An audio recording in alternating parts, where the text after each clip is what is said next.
नमस्कार साथियों, मेरा नाम है अशोक पांडे और मेरे चैनल जय विद अशोक पर आपका स्वागत है। फ्रेंड्स, आज हम इंडियन इकोनॉमी में मॉड्यूल बी चैप्टर नंबर 14 का पार्ट 4 करेंगे। तो थ्योरी पार्ट निपट गई है, इसमें हम एमसीक्यू पढ़ेंगे जो मैकमिलन बुक में दिए हुए हैं। एक आधे एमसीक्यू एक्स्ट्रा करेंगे, ज़्यादा नहीं करेंगे। मैकमिलन बुक में जो एमसीक्यूज दिए हुए हैं उन्हीं को हमें यहाँ पर फ्रेंड्स डिस्कस करना है। Money supply refers to, question number 1 है कि मनी सप्लाई किसे कहते हैं। तो मनी सप्लाई आपको याद होगा, M3 को ब्रॉड मनी भी कहते हैं और M3 को ही मनी सप्लाई भी कहा जाता है। ये होती है the amount of money in circulation in an economy. The amount of money in circulation in an economy. Okay, तो मनी सप्लाई पूरी इकोनॉमी में कितनी मनी सप्लाई में है, कितनी मनी सर्कुलेट हो रही है, उसे ही सर जो है मनी सप्लाई कहा जाता है। अगला क्वेश्चन देखते हैं, नैरो मनी किसे कहते हैं। तो याद करिए, हमने 3 मनी बताई थी। M0 को रिजर्व मनी कहा जाता है, M1 को नैरो मनी कहा जाता है और M3 को ब्रॉड मनी कहा जाता है। ठीक, 3 तरीके की मनी है, reserve money, narrow money, broad money. ठीक है, तो M1 का क्या था फार्मूला, याद करिए। M1 का currency with the public, demand deposit with the bank and other deposit with the RBI। ठीक है, टाइम डिपॉजिट नहीं होता है, ये बिल्कुल नहीं होगा, ये भी नहीं होगा। ठीक है, तो ए हमारा आंसर है इसमें, currency with the public plus demand deposit with the bank plus other deposit with the RBI। तो हमारा आंसर हो जाएगा ए। ठीक है, क्वेश्चन नंबर 2 हो गया। क्वेश्चन नंबर 3, क्वेश्चन नंबर 3 है कि time deposit are, time deposit की क्या खासियत होती है। इन्हें डिमांड पर पे किया जाता है? तो नहीं, डिमांड पर बिल्कुल नहीं पे किया जाता है। अगर कोई टाइम डिपॉजिट है, जब समय पूरा होगा तभी देंगे। नॉट पेड ऑन डिमांड, तो ये बात सही है, इन्हें डिमांड पर नहीं पे किया जाता है, तो this is correct one. Okay, relatively less liquid than cash are demand deposit, और ये कह रहे हैं कि जो टाइम डिपॉजिट होते हैं ये अगर तुलना की जाए किससे, नकदी से और डिमांड डिपॉजिट से, तो उससे कम लिक्विड होते हैं, उनसे कम लिक्विड होते हैं, यानी कि इनको कैश में कन्वर्ट करना थोड़ा सा मुश्किल होता है देन कि कैश या डिमांड डिपॉजिट के। कैश तो भाई कैश ही है, लिक्विड ही है। डिमांड डिपॉजिट गए, चेक दिया और निकाल लिया, तो वो भी कैश के लगभग बराबर है। लेकिन टाइम डिपॉजिट को आपको ब्रेक करवाना पड़ता है, तो ये लेस जो है लिक्विड होता है, तो सही है। तो बी भी सही है और सी भी सही है, so we can go with the both statement are true, B and D. So हमारा आंसर हो जाएगा सर, हमारा आंसर होगा डी यहाँ पर। क्वेश्चन नंबर 4 देखते हैं, वही सेम क्वेश्चन, डिमांड डिपॉजिट के बारे में बात कर रहे हैं। तो डिमांड डिपॉजिट की क्या खासियत होती है। डिमांड डिपॉजिट भाई पेड ऑन डिमांड, यस, ये डिमांड पर पे किए जाते हैं। नॉट पेड ऑन डिमांड गलत है। ये रिलेटिवली लेस लिक्विड देन, खुद से ही कंपेयर नहीं किया जाएगा, तो बात ही खत्म हो गई ये। ठीक है, तो हमारा ये भी नहीं होगा, so our answer should be A. तो ये डिमांड डिपॉजिट जो होते हैं फ्रेंड्स, वो पेड ऑन डिमांड होते हैं।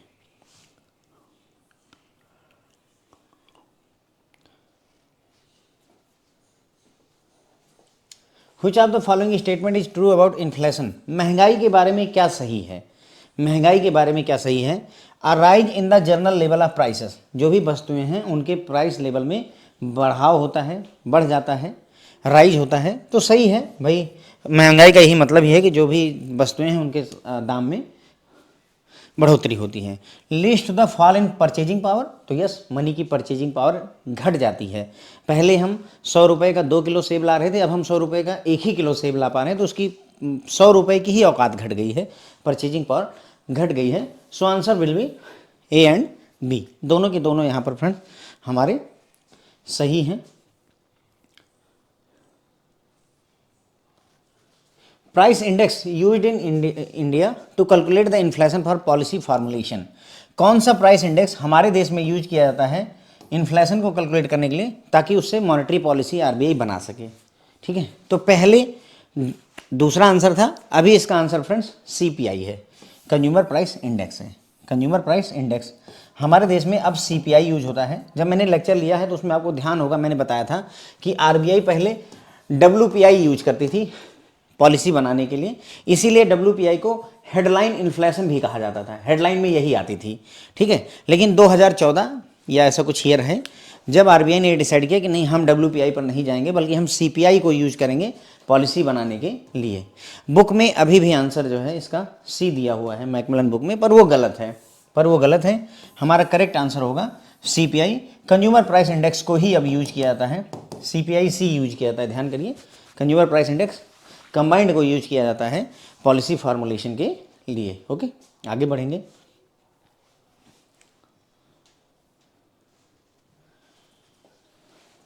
Consumer price index measure the prices eight,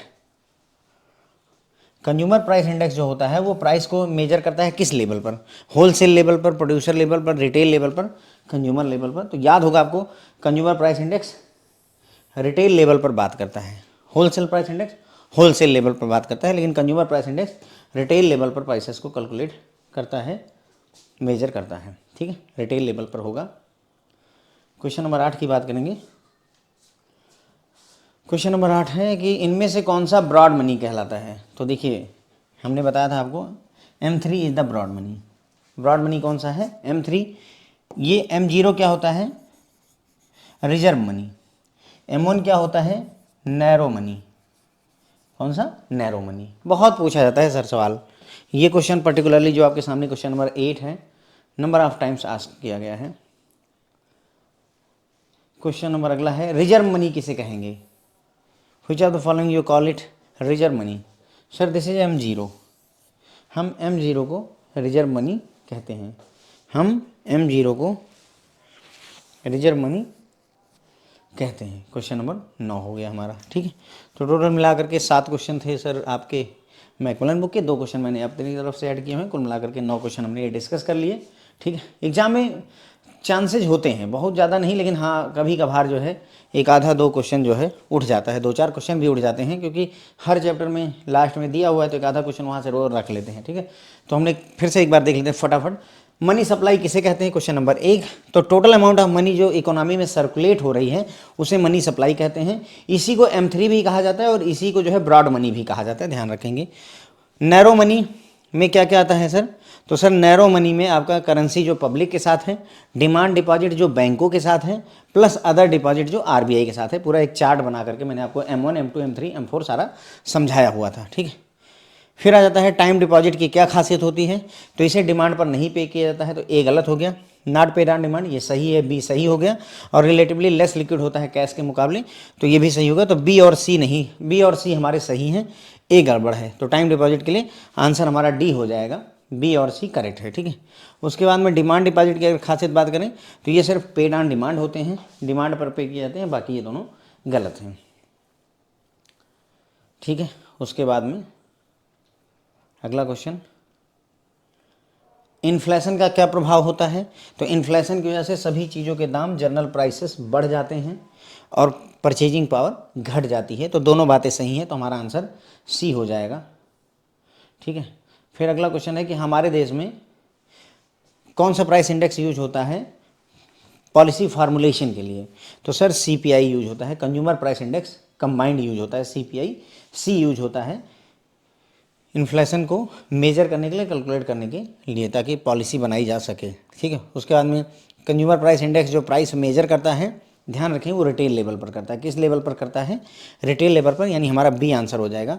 CPI retail level पर करता है, डब्ल्यूपीआई यानी होलसेल प्राइस इंडेक्स ए यानी होलसेल लेवल पर करता है। इनमें से किसे हम ब्रॉड मनी कहेंगे? किसे हम ब्रॉड मनी कहेंगे? तो सर M3 को ब्रॉड मनी कहा जाता है, तो आंसर डी हो जाएगा। इनमें से हम किसे रिजर्व मनी कहेंगे? तो रिजर्व मनी आपका M0 कहलाता है। अगर आप पूछे इनमें से कौन सा नैरो मनी कहलाता है, तो आपका M1 जो है दिस इज नैरो मनी, ठीक है। तो बस फ्रेंड्स यहीं पर अपना लेक्चर खत्म होता है। होप है फ्रेंड्स आपको पसंद आया होगा। Thank you so much friends.